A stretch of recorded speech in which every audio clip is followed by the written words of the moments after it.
नमस्कार साथियों, आपका हार्दिक स्वागत है हमारे YouTube चैनल लवीऑफिशियल.com पर, जहां आपको रोज मिलती है एक नई प्रेरणात्मक, पौराणिक और भावात्मक कहानियां। आज हम आपके लिए लेकर आए हैं एक ऐसी सच्ची और दिल को छू लेने वाली कहानी जिसे सुनकर आपकी आंखें भर आएगी और हृदय प्रेम से भर उठेगा। भक्त कुत्ता भोलू, एक कुत्ते की ऐसी कथा जो दिखाती है कि भक्ति का कोई रूप, कोई जात, कोई भाषा नहीं होती, बस निष्ठा होनी चाहिए। तो कहानी शुरू करते हैं, ध्यान से सुनिए अंत तक, भावुकता की लहरें आपको जकड़े रहेंगी। बहुत समय पहले एक पहाड़ी गांव में एक बूढ़ा ब्राह्मण अकेले रहता था। उसका नाम था हरिदास। उसका कोई बेटा बेटी नहीं था। पत्नी वर्षों पहले चल बसी थी। हरिदास का सारा जीवन भगवान शिव की पूजा और मंदिर सेवा में बीतता। एक दिन मंदिर में लौटते समय उसे रास्ते में एक छोटा सा भूखा कुत्ता दिखा। शरीर पर घाव, आंखों में डर और पेट में भूख। हरिदास के पास उस दिन थोड़ा दूध और सूखी रोटी थी। उसने वो कुत्ते के आगे रख दी। कुत्ता थोड़ा हिचकिचाया, फिर आंखों में आभार लिए खाना खा लिया। हरिदास ने उसके सिर पर हाथ फेरा और बोला, अब से तू मेरा भोलू है, भगवान शिव का सेवक। उस दिन से भोलू हरिदास के साथ मंदिर जाता, पूजा में बैठता, हर काम में साथ देता। धीरे धीरे गांव के लोग भी उसे भक्त कुत्ता भोलू कहने लगे।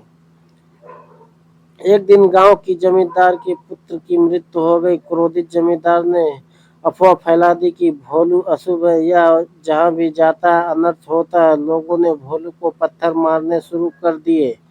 हरिदास ने रोते हुए सबको समझाया, भक्ति का कोई रूप नहीं होता, ये भगवान शिव का भेजा साथी है। पर कोई नहीं माना। हरिदास ने फैसला किया, अगर मेरे भोलू को गांव से जाना पड़ा तो मैं नहीं रहूंगा। वह भोलू को लेकर गांव छोड़कर शिव के प्राचीन मंदिर में चला गया, जो जंगल के बीच था। वहां दोनों रहते, पूजा करते और मंदिर की सेवा करते।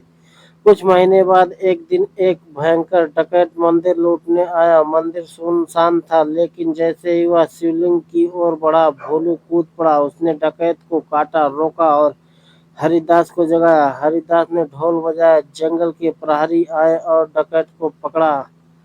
उस दिन वहां के राजा ने मंदिर पहुंचकर सब देखा और पूछा, किसने मंदिर की रक्षा की। सब बोले, एक भक्त कुत्ते ने, भोलू ने। राजा भावुक हो गया। उसने भोलू को राजभक्त की उपाधि दी और मंदिर के सुख मुख्य द्वार पर उसका चित्र अंकित करवाया। गांव के लोगों को जब यह बात पता चली तो वे भी लज्जित हुए। हरिदास को बुलाकर क्षमा मांगी, लेकिन हरिदास और भोलू अब वही मंदिर में सेवा में रम गए। कई वर्ष बीते। एक दिन हरिदास की तबीयत बहुत बिगड़ गई। उसने भोलू के सिर पर हाथ रखा और कहा, अब मैं जा रहा हूँ प्रभु के पास, तू यही सेवा करते रहना। हरिदास ने अपनी आंखें बंद कर ली। भोलू भी वहीं बैठा रहा। कुछ घंटों बाद वह धीरे धीरे हरिदास की गोद में सिर रखकर सो गया और कभी ना उठा। दोस्तों, यह थी भक्त कुत्ता भोलू की पवित्र और भावात्मक गाथा। एक ऐसा जीव जो ना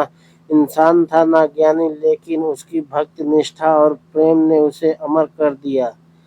भक्ति और प्रेम किसी जात के रूप या भाषा, शरीर से नहीं, सच्चे दिल से किया जाता है, सबसे बड़ी पूजा है।